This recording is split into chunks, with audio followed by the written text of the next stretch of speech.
my understanding of I'm a better person and I am supposed to be going through this even though I don't want to. How old were you when you had that in your mind? Because people going through stuff like that, I feel like they need some sort of guidance or something to be like plug in this charger. So much stuff in front of me. Yeah, it's okay. All right. Just want to make sure I'm centered. You good? Yeah. Okay. I move a lot though. My legs start to hurt after a while. All right. I've done the last 10. You should do the introduction. Okay. You want to try it? Devaughn Simper. Do you want me to...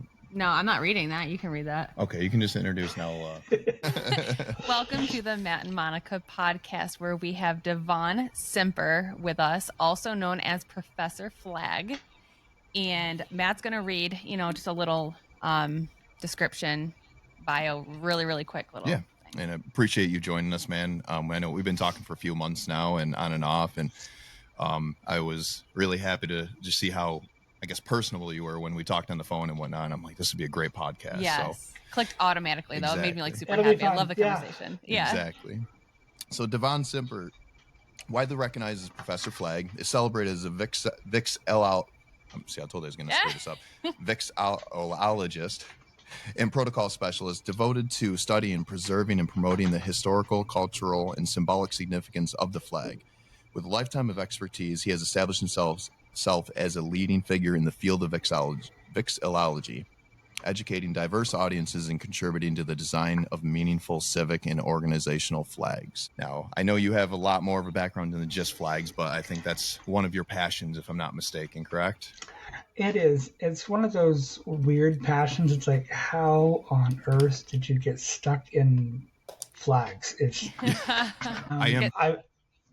I've been equated to Sheldon Cooper. I've been equated to, are you sure you're not from the Big Bang Theory? But it actually started, my Uncle Rodney. You've had him on your show almost, I think, 2 times yet, or just once? Just one back just in once, but beginning of May. Yeah. He was in the Marine Corps. My mom was in the Army. My biological dad was also in the Army. So we were rather major military patriotic family. We also got to work with my great-grandparents who owned a racetrack down in Springville, Utah. It was just, one of those local racetracks, and I was part of the junior fan club. And one of the perks of being a member of the junior flag club or fan club is you get to hold the U.S. flag in the passenger seat of a race car as it drove around the track. Cool. And they played the national anthem. So that was one of the perks. The other one was Cub Scouts. Okay. Cub Scouts and Boy Scouts played a huge part of my life. There was a requirement when I was a wolf that said start a collection. Mm-hmm. And we were getting ready to move to Germany for my mom's deployment. And so I got a flag from a scoutmaster. I got a flag from a teacher who was really into trying to help me out, and really, really good friend. And then I got another flag from a friend of mine. And that was, 3 items is considered a collection. Nowhere does it say stop. So here I am 30 some odd years later. Just kept going. And I currently have 1,722 flags in my collection. Awesome. That I use to teach just about everything possible about the flag. And it's interesting to me how many crazy myths, legends, and rumors that I run into. Both of my parents were culinary specialists, so they always had to cook for all the special events and such that happens within the military, all the ceremonies and such. And I always got to go and sit in the dining room while they're back in the back cooking. So I got to watch all the honor guard and practicing and trying to figure out why they do all these traditions. And it just fascinated me with all the precision and the protocol that goes with it, especially when you're dealing with international flags. You've got the U.S. flag, German flag, and all that good stuff that they were working with. And so I decided that's what I wanted to do when I grew up. I wanted to join the military. I wanted to be on the honor guard. I wanted to do all of that specials protocol stuff. So I went through ROTC in high school. I prepared myself every way possible. I was collecting flags left and right as we got to tour all over Europe, and I got to the Military Enlistment Processing Center, known as MEPS, or Hell on Earth, and they said, there's no way you're going to do this. Oh, man. Wow. Medically, you're not going to do it. And that happens to a lot of people. It does. People Especially when everything is going to be, that's just the way it is. Yeah. And my home situation, it wasn't always the best. I got bounced around a lot from family member to family member. I was in foster care for a little while because the dynamic between mom and dad and step parents and all that good stuff just did not work. But when I was in ROTC, I had a friend of mine who was killed in a car accident, and he had just stepped into the Marine Corps. He was doing the whole delayed enlistment program. Oh, man. And I was learning to play the trumpet because, of course, if you're going to do ceremonies in the military, you've got to know how to do the taps and all that stuff, too. Mm-hmm. And because of all the work that he had done, he was also a member of the Naval Sea Cadet Corps. And we got permission to do a military service for him. And I played taps at his role. And the commanding officer that I had, he was a cadet second lieutenant, gave me a lift home, saw the conditions I was in. My stepfather was rather, how shall we say, nuts. Okay. Yeah. We had a deadbolt on the pantry. We had chains on the fridge. We were only allowed to eat at certain times. The house had to be absolutely perfect. And it just wasn't a good situation. So he invited me to stay over at his house that night, and then I hadn't been home since. His parents adopted me, and then Rodney kept tabs on me. My Uncle Michael kept tabs on me, but for the most part, I became my own person at 16, and my whole life turned around at that point. And not being able to get into the military, it was a crushing blow because I was all gun ho. But I got an opportunity to serve a 2-year mission for my church in Florida, and it was near Jacksonville Naval Station. So I got to see all the really cool stuff that they do. And we also had the Olympics here in Utah. So again, more flag stuff that I got to help with. And I decided at that point that if I can't serve, there's got to be some way else for me to serve. So that's when I started working with students, particularly Civil Air Patrol and Naval Sea Cadet Corps. And I was one of those weird people that always memorized the regulations. So I memorized the Army regs. I memorized the Air Force regs. I memorized the Marine Corps manuals. And I had them all down perfectly. Wow. And so I started teaching cadets the different aspects and ceremonial pieces that they needed to know in order to advance in the Civil Air Patrol and in the Naval Sea Cadet Corps. And that's kind of where it blossomed from there. And now I get flags from all over the place of cadets that have gone on to other deployments. And Simper, you don't have this flag, or Simper, you don't have that flag. And so it's exploded. Quick question for you. I don't want to interrupt you, but I want to just take a second to talk about something that you mentioned, that whole going into MEPS and what is like for people. Because again, it happens to a lot of people when you have a dream and all of a sudden it's like, that's not happening.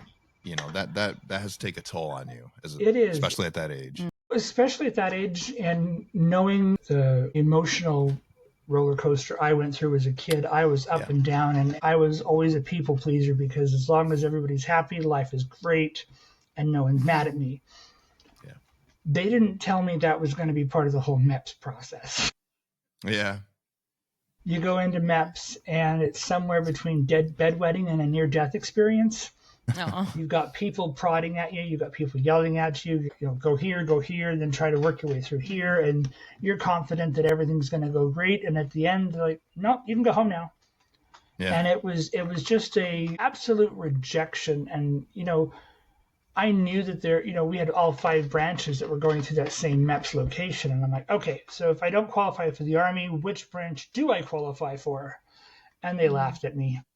Wow. They're like, just go home, figure out what else you want to do. Sorry. Man, that's unfortunate because you can tell by talking to you, you're more patriotic than a lot of people out there for that I'm sure that are serving in the military, but and it was rather crushing. It was just my now adopted dad. He always said, you need to plan for plan B, and I'm like, what do you mean plan B? Plan A is going to be just fine. I'm ready to go. I'm fit, healthy, and all that good stuff. He goes, but what if plan B? What if plan A doesn't work? mm-hmm. And it was the most profound, one of those afterthought of dad told you so kind of a thing. Mm-hmm. And everybody hates, every teen hates it when you've got that I told you so in the back of your head going. Yep. And it was that I told you so moment that when I started working with the cadet programs and such, and I'm watching the fire and passion in these cadets that I work with from about now 20 years, watching them, I'm going to go Marine Corps. I'm going to go Marine Corps. And that same plan B question always comes to mind. I'm like, okay, you want to join the Marine Corps, but what else do you want to do? Mm-hmm. There's other jobs in the Marine Corps that you can train for that, you're not always going to be a Marine. Something's going to happen. You'll have either 4 years or 8 years or however long you're going to stay in. What's next? What do you mean what's next? And they don't quite get it. And I know exactly what they're talking about because I didn't get it either. And so helping them understand what that plan B is going to look like, that is the aha moment for me. And whether they go, I've got cadets that have gone Air Force, Space Force, Marine Corps, Navy. They've gone all the branches. And there are many of them that have gone through and said, you know what, maybe this isn't for me. Maybe I want to go medical. And I mean, what do you mean there's other options out there? Mm-hmm. And so it's that aha moment that I really enjoy watching with these kids and working with them. And then, just a few years ago, I started working with Colonial Flag, which is a company here in Salt Lake. They do all kinds of flag manufacturing, and they make, the really, really big flags that you see on the football fields. Yep. Those are all made here by hand. There's no automation in those. We have to measure out all the fabric by hand. They had to measure out, 7-foot stars, 8-foot stars, just to be able to make sure that the proportions are all correct. The diagonals are all correct. Well, it's amazing. When we were, I was going to say flying. No, when we were driving down to Tennessee, the road that we were on had, I don't know if it was like any 20 miles or something, but it had these huge, ginormous flags just like waving in the wind, and it was so beautiful. There's a lot of them. I've never seen so many, like every few miles. I'm like, there's another one. Like, those have to be a fortune. Huge. Oh, they're definitely not so cheap. Yeah. One of the projects I got to work with is what they call the healing field. And just after the 9/11 attacks, my boss was wanting to show the magnitude. Being out here in Utah, it's just New York. I mean, yes, a lot of things happened in New York, but, we don't really understand the full magnitude of what really happened back then. And so he took a 3x5 flag on a PVC pipe, and he took one flag for every single person that was killed that day. And he filled this entire field in front of Sandy City Hall. And it just gave you a chill of goosebumps of the flag, the magnitude of every single flag on that field representing a life. Wow. And so now we've got, several of those that goes all over the country. That's awesome. And they show up everywhere. Seeing that. Wow. But it was also that, as I'm working with these cadets and such, and working with, they're doing color guards and stuff and doing all the ceremonies, that I started paying attention to what they're researching, because they love to do the homework and stuff to figure out where all the traditions and such come from. And they were asking me, what does it mean to have gold fringe on the U.S. flag? I'm like, I think it's a decoration. And there's all kinds of really weird myths out there about if there's gold fringe on the flag, if in a courtroom, that means your constitutional rights are suspended and you're in an admiralty court, and all these really weird myths that are out there. Like if your flag touches the ground, you absolutely have to burn it. Yeah. No, that's not what it says. It says if it's no longer a respectable flag, if it's not going to be flying anymore, if it's got torn or whatever, then it needs to be destroyed. If it was an accident, obviously pick it up, figure out how not to do it again. Right. And all of these really crazy myths that have been coming up has started my next, kind of the next chapter for me, is to debunk all those myths. Yeah. Like right now with President Carter, there's all kinds of really weird conspiracy theories that there's a wrinkle on his flag, on his casket. I'm like, yeah, they've moved it 30 times since they put it on there. Like, what does of it course mean? there's going to be wrinkle. Yeah. And they believe that he's a traitor. I'm like, no, a wrinkled flag means the flag's been moved. It has nothing to do with Wow, all that's these like kind of really digging for stuff. Yeah. Interesting. But- How do you find the correct information about the flags? It's a lot of research. You have to start with, I start with a lot of executive orders, because that's where they started with from 1777 all the way to now. You've got executive orders, congressional actions. I also study all of the military manuals, because there are actually 3 different sets of rules. There is a civilian set, there is a military set, and then there's an international set, and they don't mix at all. Interesting. And when I'm working with parades and whatever, and I get the veterans that they've been in the Corps since it was formed or whatever, they come up and tell me, no, that's not how the flag is supposed to be. It's supposed to be this way. And I'm like, this is not a military situation. It goes this direction. I can see how it could be confusing for people if there's so many huge. different. Yeah. There's so many different rules, and if it's this way, it has to be a certain way. If it's that way, it has to be a certain way. And if you can't put your flag at half staff, you put a black ribbon on it. Half staff doesn't necessarily mean all the way to half staff, because you've got those giant flags that they use at car dealerships and whatever that are just massive. Yeah. If you put those flags at half staff, they get too low. And here in Utah, we've had one where the flag wrapped around a light pole that was nearby. The wind picked it up at about a 65-mile-an-hour wind, picked the pole up, Oh my gosh. and was ripping it all over State Street and flopping, caused about $1 million worth of damage. When we're putting those giant flags up, they're amazing. But if we're over 10 miles an hour, we're not allowed to touch them, because safety. Yeah, the off we go into the wild blue yonder for the Air Force.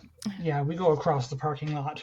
That's it's not crazy.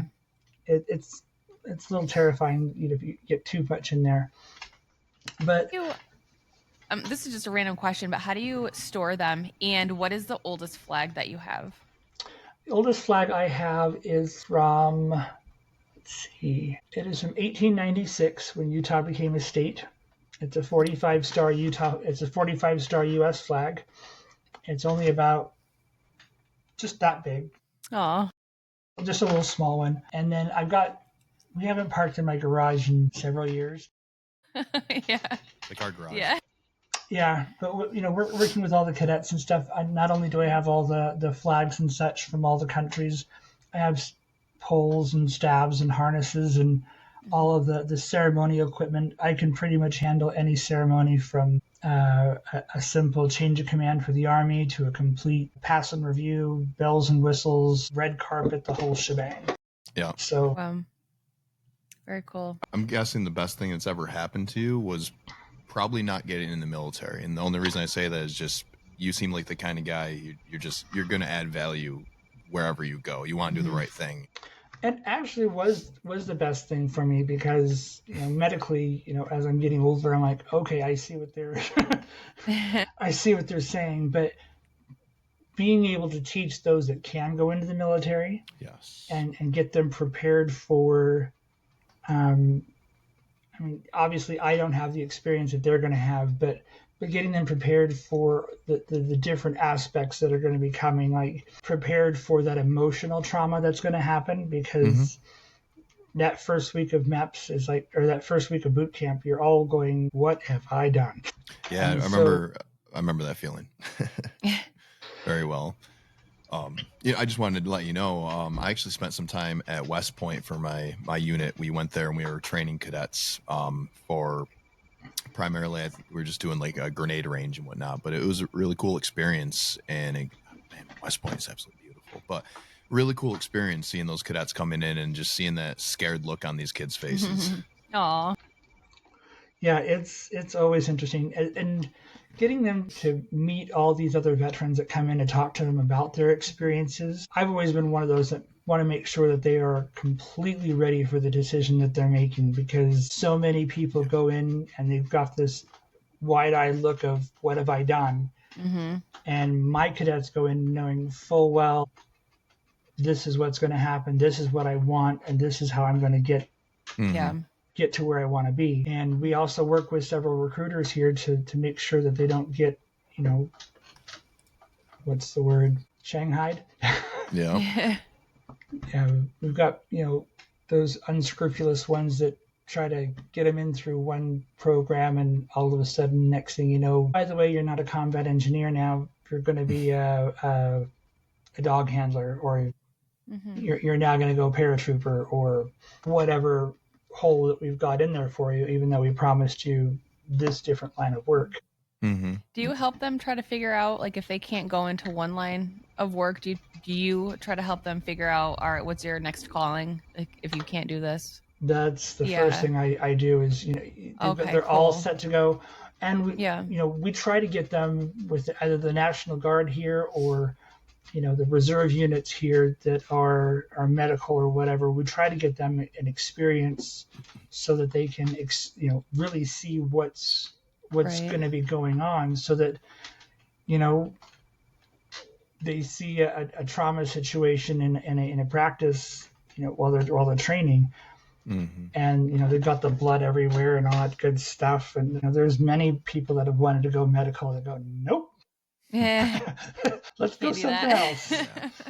Not gonna work. I was just happy that they didn't do the IV training on mandatory for all soldiers. Now that's siloed to, I believe, medics. Yeah, I was terrified of that, but I did have to get the NCD, the nasal. I forgot what it's called. The thing that you snap through your sinuses so you can breathe in case you're. So you had to do that, or you had it done to you, or both? Yes, probably both. Both. Oh, that's so strange. Yeah, it's relatively painful too. We even have on our staff, we've got a couple of medical professionals that we've got practice suture kits so they can see how sutures are done, and there's you break out the needles, and then the ones that are not exactly sure what they want, we're teaching them how to deal with passing out because you didn't mention there was going to be needles. Yeah, it's kind of crazy how many people can't do the blood or the needles. Yeah, they want to be doctors, but it's like that's kind of par for it. Yeah, right. Yeah. But all of these different experiences and working with these cadets have always put me some interesting situations of working with not only them, but working with the cities and municipalities across the state, and helping them not look like a complete moron with their flag displays and whatever. Yeah. Right. Yep. Especially when you get on the world stage, the world knows this is the way the flags are going to be. In fact, we're the only country that allows our flag to be used the way it is. Every other country has some majorly strict rules that goes with it. In fact, over in Saudi Arabia and in Jordan, flying your flag at half staff is considered an act of blasphemy because it has the name of Allah written on the flag. And so you can be beheaded for it. Oh, wow. So people aren't on TV burning flags and stomping on them on live TV over there. Why do you think our rules are so different? Just society. Actually, it all comes down to one key piece of legislation that was extremely instrumental, called the First Amendment. Up until 1986, it was going to be $1,000. It was $1,000 fine and up to 6 months in jail for desecrating the flag. Wow. And someone challenged their conviction, and it went all the way to the Supreme Court. And the Supreme Court said, no, they can protest the government. They can do all that stuff, and there's not a thing you can do about it. The most thing that you can possibly be prosecuted for now is public safety violations. Obviously, holding a burning flag in the middle of public is not exactly the most safe thing to do. Yeah. It's that all-important First Amendment that we all take advantage of, but we don't. But we go overboard with it quite a bit. We don't think about the consequences. Even though there's no legal consequences, I'm pretty sure there's a veteran or two that would be willing to demonstrate the consequences. Yeah. Yeah. I think a lot of that's just with society in general, the way things are going, lack of accountability seems to be more of a common theme upon anything we do as humans. Anything, right. And it also goes down to their unwillingness to read the rules. Like, Title 4 of the U.S. Code, it's not very long, but it's all the rules and everything that we're, how to show respect for the flag and such. Mm-hmm. And we all have our quote unquote basic understanding of what it is, but most people don't really realize what's actually in that. I always had an Old Navy t-shirt when I was a kid, and every year they come up with a brand new flag shirt, and then you realize that in the flag code it says the flag should never be worn as clothing. And in chapter 3 it says anything that looks like a flag of the United States, regardless of how it's made, is a flag of the United States. And so all the flag t-shirts and all those things, it's everywhere. It's everywhere. Yeah. It also says the flag should never be used, put on anything that should be easily thrown away or easily discarded or easily damaged. So Like that a takes sticker? care paper Stickers plates, everywhere. paper cups, paper Yeah. napkins. I mean, Wow. all your 4th of July decorations. Yeah. We're all wow. going, yeah, that's illegal. Oops. Yeah. And so I wonder who the first one was that was like, let's put a flag on this napkin, and then nothing's going to happen. You just throw it away. And it's like, I don't know. It's just crazy. Yeah, it was really about early 90s is when that really started. Once we started getting into the Gulf War and the patriotism started, every time we go into a war situation, the patriotism surges and then it ebbs and flows. Yeah. Definitely. It would have been about the time we got into the Desert Storm the first time that would have really picked up, because it was right after the court said it's free speech, you can't enforce that law. Here we go. Yeah. So it's always interesting. I wanted to quote something before I forget. I was thinking as you're talking, I was thinking about something that Rodney said, and really shifting gears here. So when we were talking, he said something that really changed me, changed my perspective. And again, when I say shifting gears, I'm way off topic here, but maybe it's good point to start an awesome topic. Yeah. Rodney mentioned he had the fortune of watching his brother pass away, which would be your uncle. My uncle. Uncle, okay. And I loved how he said that, because I could also say, like my dog passed away this year, and I had the fortune of going through that experience with my family, because I think, I know, most people, at least I think at my age, have experienced some sort of suffering or just going through just hard times. And if you can change your lens, like Rodney has probably inspired so many damn people to change their lens for the better, because if you are able to go through these hard times and you're able to, just realize, appreciate now, because life is so damn temporary. I think it's really powerful. And I know you talked about having a hard childhood, and there's so many kids out there right now that are going through things that you and I wouldn't want to know. What are your thoughts just to these people out there that are going through difficult times? How do you keep going? How did you get through the hard times that you've been through? Yeah, but how did you get through it and not steer down a dark path? Yeah. Like abusing drugs or alcohol or any other obsession or addiction. That there have been many, many times when, suicide was on the table. It was, definitely, life sucked. I'd been, taken advantage of by different people in ways that, we won't go there. It's, at the time, it was extremely difficult to try and figure out who I really could trust, because it had come from so many different directions. Rodney was, he was in Okinawa, Japan, so I really couldn't rely on him during his deployments. I've had, I lived with my grandmother and uncles and aunts for years, and so they all kind of knew what was going on, but it was really all up to me to figure out what's next. I worked with counselors and all that good stuff, but it really came down to, it was just a personal choice of, I can either wallow in this self-pity, and that was about, in the 90s, that's when, the worse, the more your horror story was, the more really cool stuff you got, because people felt sorry for you. And Mm-hmm. and all that stuff. We've also found that the system didn't work quite as well because we had people that would call into child services and complain. We would have all kinds of different people trying to help us, whether the church or school or whatever. Mm-hmm. But because there was no physical abuse or, there was no marks, there was no other, it wasn't there. So obviously I'm just making it up. Right. So I didn't like my stepdad, so clearly, the house is clean, but you had to have the vacuum marks had to be a certain way, and you had to have a OCD issue. Oh yeah, control, all of that. Absolute control. And you can only eat at 7, 12, and 7, and if you didn't have if you didn't get your food within 15 minutes of the pantry being open, they would take the Wow. love and logic way too far, and it was a mess. But what it really came down to was my faith and my understanding of I'm a better person and I am supposed to be going through this even though I don't want to.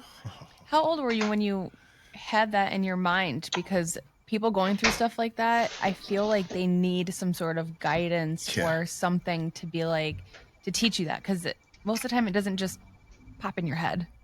It was a combination of grandparents that definitely helped feed that. My grandmother was absolutely amazing. My great-grandmother, had a very strong faith. Mm-hmm. And there was always somebody going through something worse than I was.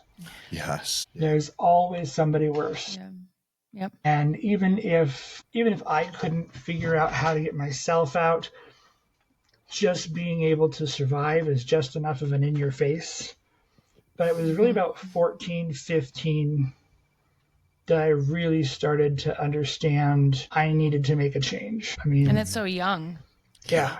That's so young to have that realization and understand that. And I was the oldest. 36. I was the oldest of 5, and so I had 4 other brothers and sisters that, 2 of them had special needs. The other 2 were the favorites. I learned later, there's a program here called the Juvenile Receiving Center where they can drop off kids that are, not exactly the most, what's the word I want to call it? Terrors. Yeah. Make mom and dad's life a living nightmare. And the 3 oldest, we stayed there for a week, and I got to know some people inside that facility. And I realized that in order for us to get out, we'd have to go through court proceedings and all that stuff. And my uncle Michael, who is Rodney's little brother, fought quite heavily to get us out, while my younger 2 siblings went to Disneyland. And that was a hard, and I didn't learn that part until much, much later. But it was just still hearing that was extremely difficult. Yeah. But it wasn't until I got into my new home with the Simpers that I realized that I really do matter. I really do have a purpose, a responsibility to myself. And that's when I really started growing. I would always call my dad George. I would never call him by dad. It was never dad. I called mom, but I never really bonded with my dad until much later. Your biological dad? No, this is my adopted dad. Okay. That's George and Regina were the adopted parents, and the fact that they were able to bring me in from a sleepover, and by the end of the weekend start filing papers to take custody of me and be totally responsible for me was just, it was unheard of. I never realized, people just don't do that. Yeah, It's not just done.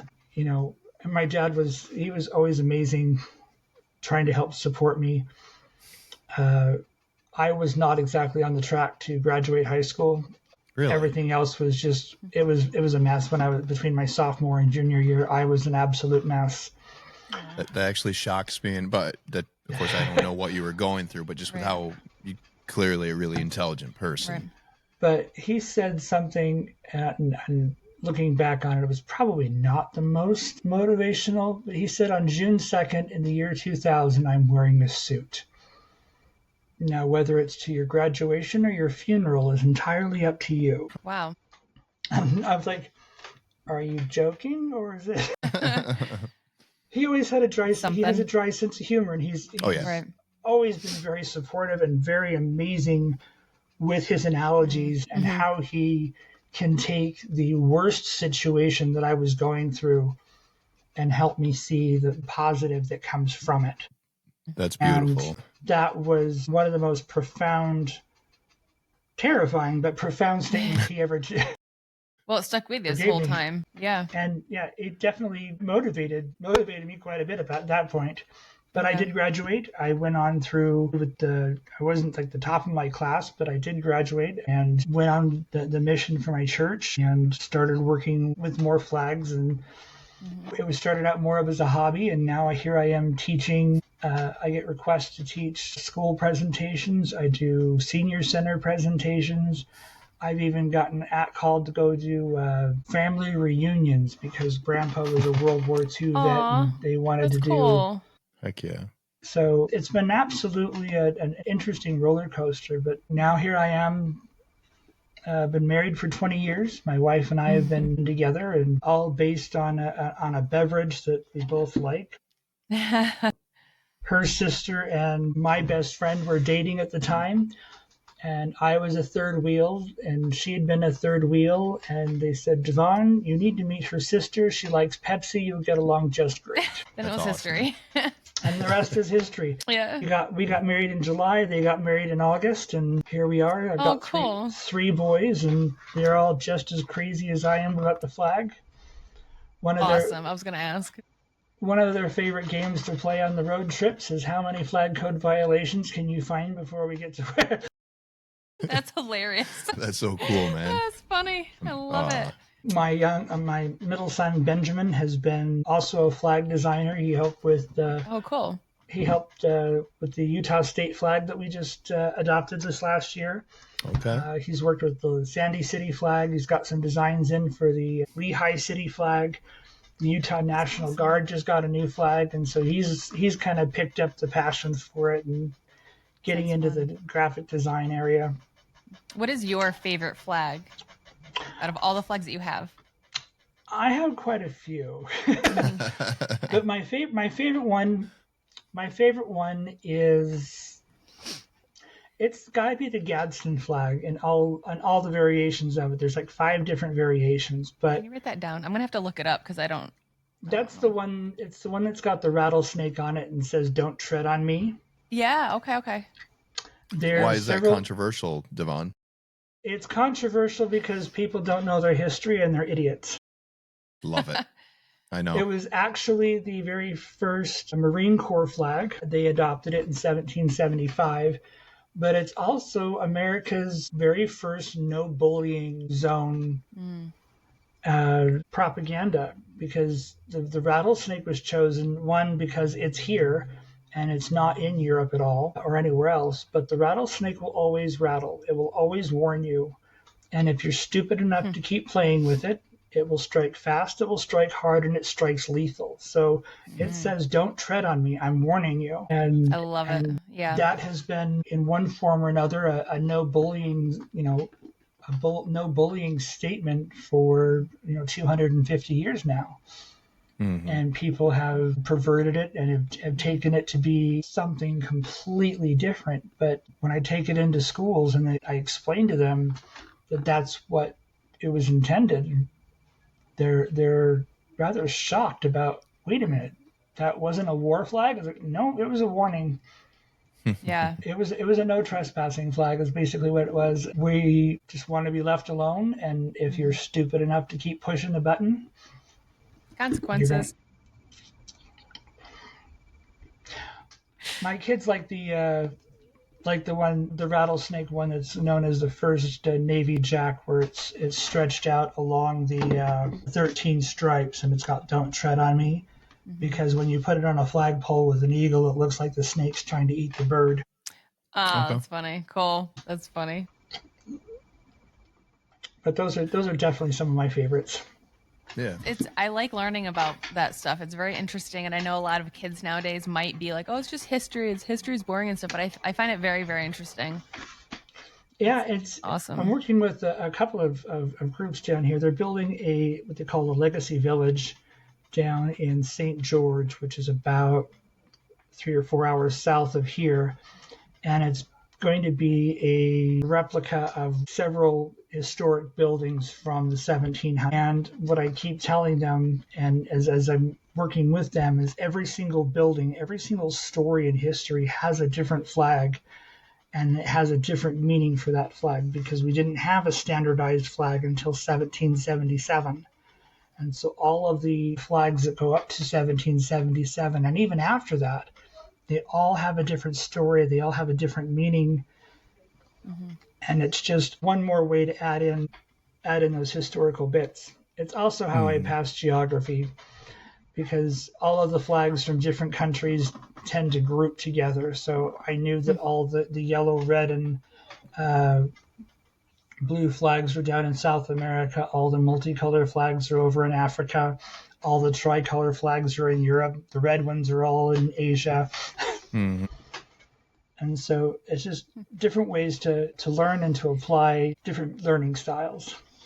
You did something with the Space Force flag as well. You helped design that as well? I did. Shortly after the Space Force seal was adopted and announced in January of 2020, I put together several designs and sent them into the Space Force and to the Army Institute of Heraldry, and they pretty much took my design, put it on a black field, and then just added Space Force, U.S. Space Force across the bottom of it. So I take credit. That's so cool. And then I'm also working with, there's a new program being started for the Space Force Cadet Program. And so I designed the flag for them as well. Cool. It's cool that you're in so much of or so many different things, That's it's an honor. That's really cool. It's been amazing to see the different opportunities I've been involved with. Yeah. Are there any ideas or any things that you were hoping to utilize your experience with in the future? Is there any dreams that you had or have rather? I would like to actually see the flag actually be taught in schools, an actual curriculum for it. Right now, most of the instruction that comes with the American flag and its history is, here's a couple of coloring sheets. Betsy Ross sewed one. Mm-hmm. There you go. Why do you think they don't teach it like they should? Mostly because of time. They've got so much that they've got that they have to cram in there with that particular section. But if they broke it down, and instead of going, here's just the flag unit, and with every single story, like John Paul Jones had his own different flag when he captured the HMS Serapis, or the Paul Revere's Ride, or the Battle of Yorktown, the Battle of Concord. All of those different battles had a different flag that all led up to what we now have as the Stars and Stripes. If they took the time to include those pieces into the actual curriculum, I think we would have a lot better understanding of what the flags were for. Yeah. Time is everything. I really wanted to get into a couple different topics before we end this, because we're at 48 minutes. But I really wanted to talk about just society in the United States, and I mean, there's a lot of crazy things going on right now, and I really try not to get involved in anything controversial, and we really don't watch the news or anything. But it's not we just don't. I go to work and I hear things from my coworkers. That's why you're so happy. Yeah. You're like the millionth person to say that. Yeah. Yes. I got to write down so true talking points, otherwise I get stuck on a tangent. So I want to start off talking about something that I think you and I would have more in common than Monica, only because you do have a technical background. As you know, I'm a cybersecurity engineer. I've been working in IT for about 8 years now. AI. AI as a whole right now, I'm stupid interested in it, and especially large language modules, incredibly useful. And it's like, even with this podcast alone, we're able to do with our podcast, utilizing AI, statistics, analytics, and we're able to do things that would have taken a lot of people years ago, especially with creating short form content and stuff like that with the click of a button. What do you see? And I have opinions too, but what do you see the long-term effects on having AI and making everything so simple? I use AI quite a bit, especially for research and such. I use it for, especially when I'm working with obscure flags and obscure points of history. It at least gives me a starting point. I look at it just like I did with Wikipedia when it first came out. It gives you a lot of really great, talking points and a lot of great avenues to research, but it cannot be the end all be all when it comes to research, because it's fallible. Yeah. And it's going out and it's searching all of the web pages and all of the mass amounts of information that's out there that obviously is not always correct, but it definitely helps bring into focus different areas that you can do your research on, and then spend some more time on the finer points rather than get overwhelmed with the larger picture. Yeah. And I just scares. Oh, go ahead. It scares the crap out of me too. It's one of those things that if you're not paying attention and if you're just letting it do whatever it is it does, then it's going to it doesn't get audited, it doesn't get corrected, and it doesn't get all of the right details. And then the next thing you know, it'll start saying things like George Washington was a cross-dresser or some really weird thing like that. Yeah. Did you ever listen to Sam Harris talk about AI on his TED Talk? It was like 2015, 2016. Did you ever listen to it? You did? Oh, awesome. I did. Yeah, that is when, I watched it years ago before large language modules were the common, and that scared the hell out of me. And so much of it was, and it's a lot of it you can't disagree with, regardless of what people think of Sam Harris. But I try to be optimistic.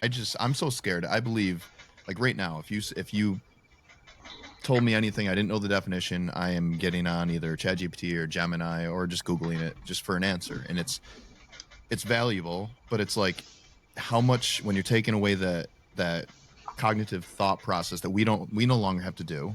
We don't even have to think. It's like, what is the long-term effect on that as us? Because the way I see it is the more technology evolves, our brains are going to... I feel like we almost de-evolve because it's causing us to, like the movie WALL-E. If you ever seen WALL-E. We have to work, in order for this whole thing to work and to be even remotely effective, we have to be able to learn to work side by side with it. There's no way...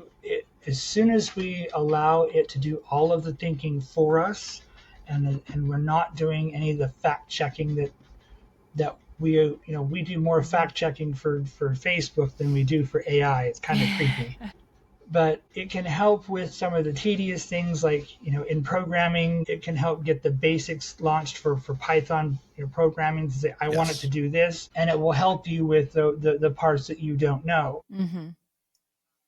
But if you're looking for, like, I need help writing a speech or whatever, it will help with context or whatever. And then you have to go in and work with it to be able to bring out the points that you want to bring out to make it you. It's there as a tool, and it's not supposed to be, at least in my opinion, it's not there to take over for us. It's there to help and inspire. Yeah. Yeah, I believe with AI that as long as people don't make it evil or wanting to do bad things, weaponize it. Yeah, I think it's a good thing. I think it will help humanity with, healthcare and stuff like that. It should be huge. But I think it's obviously up to us, the humans, to kind of make it like a positive thing. Because humans can make everything into something negative, and that can be scary and destructive. Especially when it comes, we've got enough bad stuff going on in the world. We don't need AI adding to the hype and making the stories even worse than it already is. And you're already seeing that with the presidential election that we just went through. You're seeing it with some of the weird things that are coming up with the fears of President Trump trying to repeal the 14th Amendment or take over. There are things in the Constitution that are specifically built there to prevent that. Mm-hmm. And if you're silly enough to believe that one person can do all that damage that you're terrified of, you're an idiot. That's probably half of this, or if not more, half of the population. Yeah. It's entirely Honestly. possible. It's just we still have, regardless of where we go with AI, we still have to have the human aspect to make sure that we can make our own decisions. We can determine if it's accurate or not. Right. Ultimately, we are in charge. That's the way Yeah. that it needs to be. That's the way it needs For to now. remain. Well, For now. and that's the only way our civilization is even going to remotely survive, is if we've actually done this before with Congress and such. We've let our leaders, we've sent them back and we let them just have free reign over everything without keeping them in check. And now the president has a lot more power than he was ever supposed to have. We have Congress people that are pandering to different special interests, and they're doing things that are not exactly in our best interest. I mean, how on earth can you get a 1,500-page bill written in 3 days and then all of a sudden we have to pass it because we don't know what's in it? Yeah. Mm-hmm. We've become that complacent with our government, and if we do that with AI, we are in a world of trouble.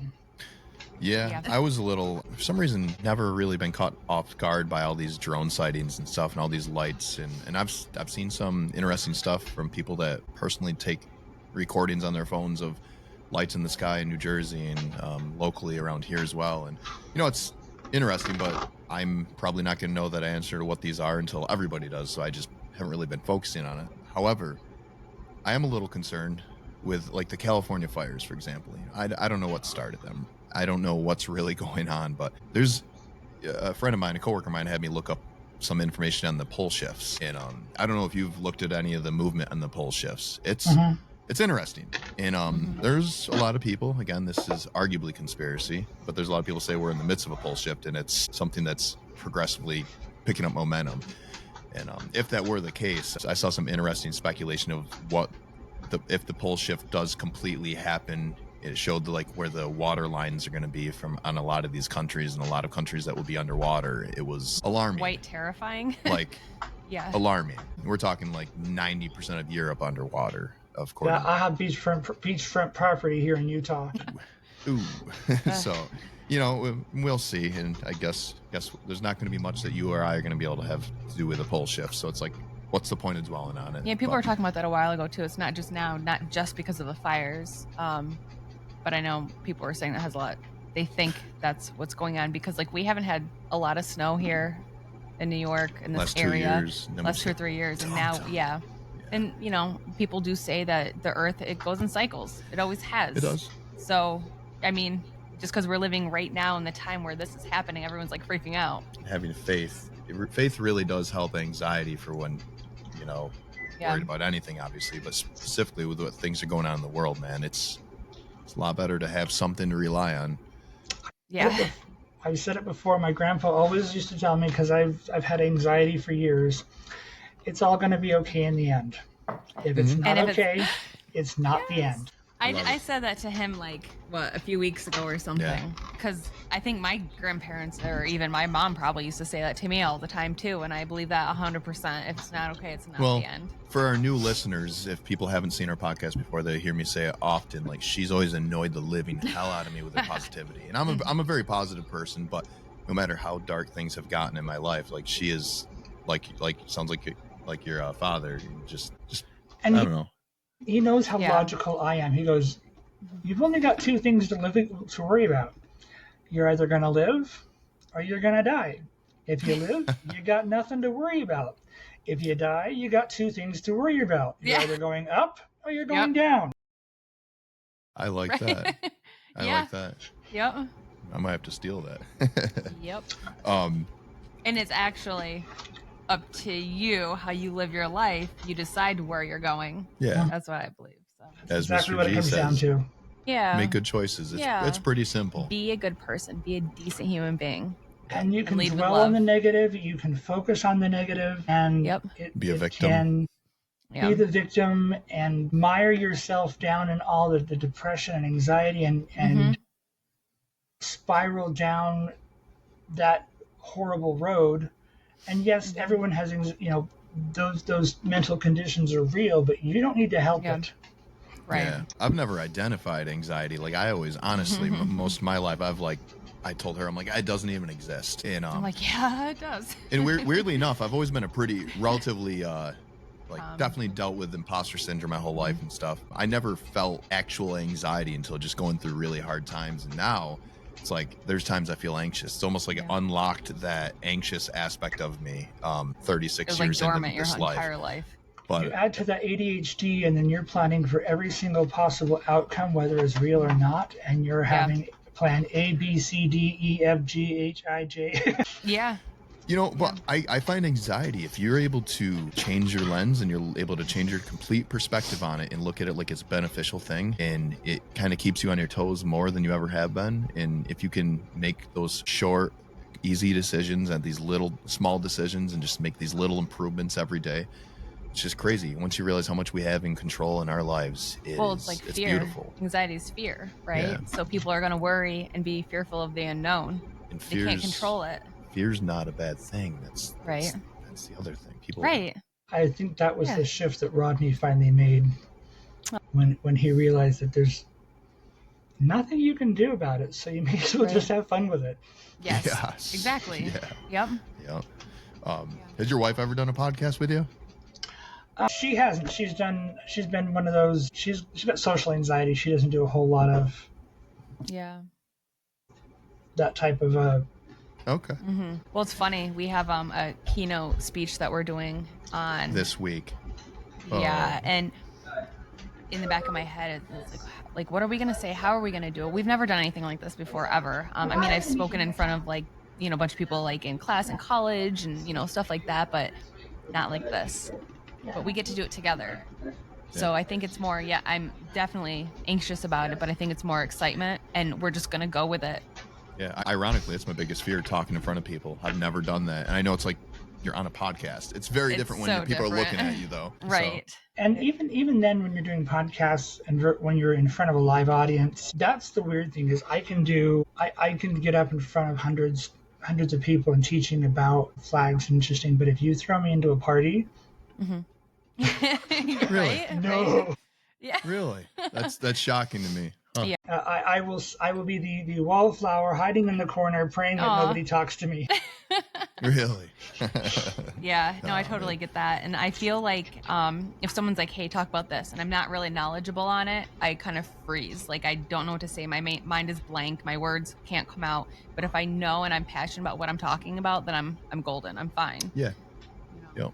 That was why, we've heard so many things since we started doing this. A lot of people, professional individuals that have been doing what we're doing for a lot longer than we have. You got to niche down. You got to do this, got to do that. And it's like, I don't disagree with people's opinions and point of view. It's just like when it comes to human suffering and adversity and addiction, it's like they don't really discriminate. You can't really niche down those things to, I mean, you could focus on an individual group of people, but why? We all experience this stuff and we can all relate to it. And it's such a broad range of everything from I'm fine, I can handle it, I'm just barely scratching the surface, and then you've got those that are hitting rock bottom and don't know what to do. I mean, it's a huge gambit to try to navigate. Yeah. Yeah. You mentioned suicidal ideology, and we've talked to so many people that you don't realize how many people are there at some point in their life. I would say the vast majority of people at some point in their life have that kind of ideology go through their heads. Yeah, it's I don't understand why it's not more of a common thing for people to talk about stuff like that. But I think it seems like this year there's a lot more of a focus on mental health advocacy than I've ever noticed before, and which is awesome. More people are talking about it. It's about time. It's awareness. Because our country's, a lot of the mass shootings and a lot of the major, problems that we've got, crime sprees and all that stuff. Mm-hmm. Yeah, there's guns involved. Yeah, there's, bullying involved. Have we actually started to look at the mental health of the individual? What on earth pushed that person to the point that they felt that was the only out. Yeah, they've got a Right. gun. Whoop-de-doo. Right. I mean, we can put the strongest gun laws out there possible. If they want a gun, they're going to get one. Yeah. Yeah. Yep. What pushed them that far? And we're not addressing it. Yeah.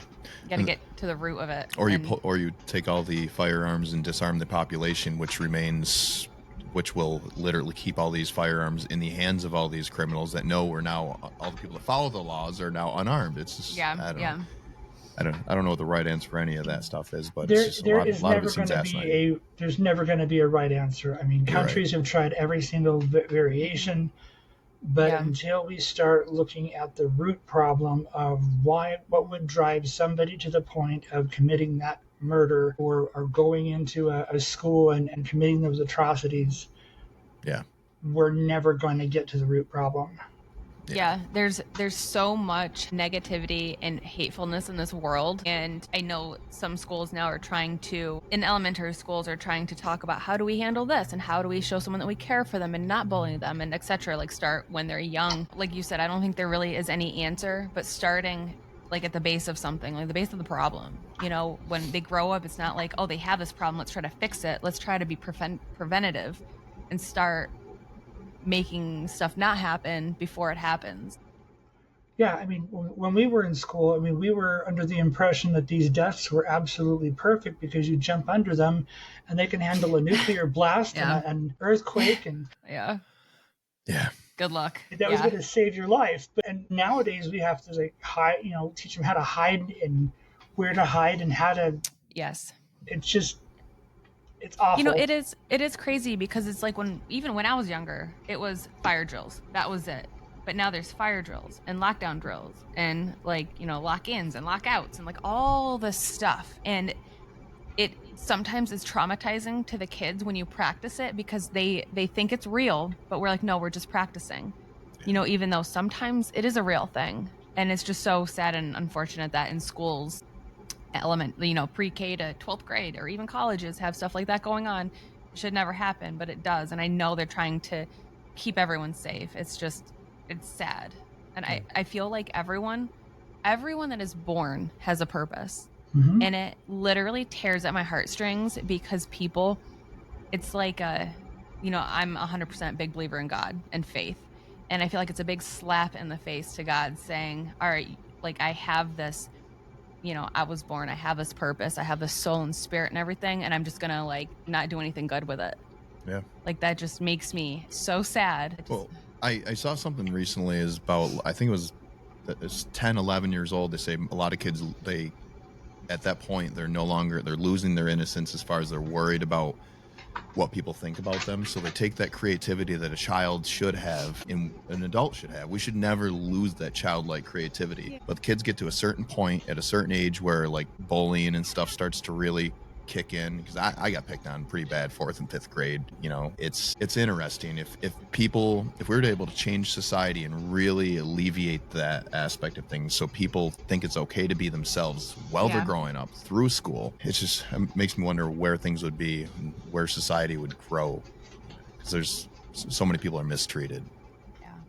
There's one of the things that being a member of the LDS Church, one of my favorite sayings that we've it's not really from the doctrine, but they always say that the greatest gift I could give you is if you could see yourself the way I do. Okay. Mm-hmm. Yeah. That right there has enough of a profound effect on me anyway, especially when I'm feeling down and I recently lost my job due to cutbacks and such, but it wasn't me. It wasn't anything I did. It's not me personally. It's nothing personal. I'm not a horrible human being. Mm-hmm. It's just what happens. And so being able to take a look at that perspective and try to push it toward a different, the next step. Obviously if he closes the door, he opens a window. Sometimes he pushes you through it. Yep. And so it's just a matter of taking that perspective and having the wherewithal to get out of your self-pity and look at things from the other side. What am I supposed to be doing? What is my purpose?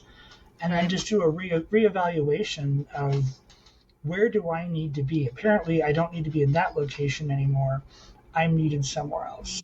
Mm-hmm. And one thing that I've always been able to do, especially with all the garbage that I went through, is watching these cadets and these youth go through, not just on their path towards, do I want to join the military or not, but I have a unique perspective in being able to see something's not right at home. I can help. I've been able to help quite a few young men and women figure out that they don't have to be put in that situation. They don't need to be treated like that.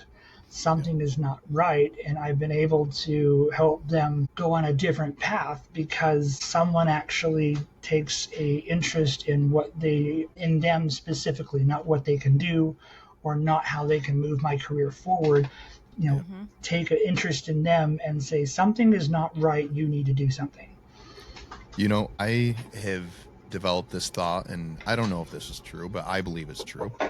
I believe that if we are blessed with adversity, the darker, the more painful it is. I don't care how painful. And I believe we are also granted the power and the ability to help other people more so than any other person. And that's why I think having that lens is pivotal. And if more people could really embrace that and think like, what if what I'm going through right now is going to be the most beneficial thing that I'll ever experience. And I just wish I thought like that when I was younger. I wish I talked to somebody that had that conversation with me. And I don't know if it would have stuck when I was younger, but I think it could have. And I think that more people need to talk about that. Like, adversity is so freaking important. I feel like when you're young, and like you saying that you wish that someone talked to you about that stuff when you're younger, I almost feel like no matter how much someone can talk to you about that, unless you experience something and have support, like, it's harder to go through life with the perspective of, all right, this door closed, another one's going to open for me. This stuff is removed from my life because better things are going to be placed in my life. It's just very hard at a young age to understand that and think like that. Unless, because she works first for fourth grade, like, third. What's that? First through fourth, I said. Oh, so I was gonna say, like, you don't know how much of an impression, like, somebody even in first through fourth grade, even just you working at the elementary school, it's like, how much of an impression can you have upon a person? And like, you seem like, I imagine if you were to talk to a kid and they were to get to know you, or a cadet or something, I imagine you could change their life in a short period of time. And my favorite group is to talk with the first to the fourth graders, because we start talking about their identity. Yeah. And here in Utah, when you start working through those social studies aspects, you've got working as the first grade is, I'm myself, my identity, I belong to a family. The second grade starts to belong more to your class, and you start building that community. The third, it gets bigger and bigger, and then I teach them as they get moved through those deals. Is each, you can have an individual flag that represents you. You can have a flag that represents your family. You can have a flag that represents your class, and it helps them build that identity, and it builds that group. And then, as I worked through that adversity and such, that it dawned on me when I was, working with my son who's got autism, not only do I have the opportunity to help people with situations like mine, I have a responsibility to. I mean, it's people ask me all the time, if you could go back in time and change one thing, or, go back and redo it all, would life be better? I said, no, because I wouldn't be me. Right. Exactly. I mean, there have been, different, aspects and various situations that have put me in that I've been uniquely qualified to help another person down the road that I didn't even realize I was being prepared for it. And so, you have an opportunity to, once you deal with the magnitude of what you went through, you have a responsibility to be able to be there for somebody else going through that same situation, because they may not have the tools they need to be able to cope with it. And so, whether it's first grade, fourth grade, 12th grade, doesn't matter. If you see something that they're going through and you have a unique perspective on that situation, you have an obligation to do it. Yeah, I agree. Yeah, Matt and I often talk about how the things that I went through and the things that he's going through, like we feel like we need to give back because we were given all these tools. It'd be very selfish if we just kept them and didn't give them away. Even though what I've been through is difficult, like I have also been given the most incredible support from people, friends and family, and people like you. I could not have that. I could not have her as an option to be able to talk to and stay positive and annoy the hell out of me. And there's so many people out there that are by themselves going through just severe things, or that don't have parents that are just not good role models. It's and they get stuck in that you're just saying that because you're being nice, or you're supposed to because you're my friend or whatever. And so by having somebody who's distant from the situation, you tend to give it a little bit more credence, and it tends to stick a little bit better. Yeah. Right. Man, I could talk to you all day long. I know we're coming up on our hour and 17 minutes right now. And maybe we could do something in person someday. I was going to say maybe with Rodney. Yeah, we have 4 mics. Yeah, that'd be awesome. That'd be a riot. That'd be fun. If there's somebody that could lighten up the conversation, it would be him, I guess. Although he's got stories. I mean, he changed my diapers, so who knows? Yeah. If there's any self-promotion or any information regarding you or any of your social media you'd like to do a shout out on, I can hopefully remember put links or at least like maybe little thumbnails on top of this overlay for you. Yeah. Sure. I'm still working on all that. I'm working mostly with Professor Flag on Facebook. I post all kinds of different information about flags and history and when to put the flag at half staff and when to put it back up and all the weird myths and crazy insanity that goes on out there. So Professor Flag at Facebook, or you can go to professorflag.com and feel free to email, ask any questions you want. I haven't been stumped yet. So I appreciate your time, man, and this has been great. And I learned a lot, so that's awesome. Yeah, awesome. Definitely. Yeah. We'll do it again sometime, and part 2 in the future. Yeah, sounds great. Well, thank you guys. Thank you. No problem. Thank you. And if you want to hang out for a second, I think I had to buffer. Okay, something went wrong. Refresh.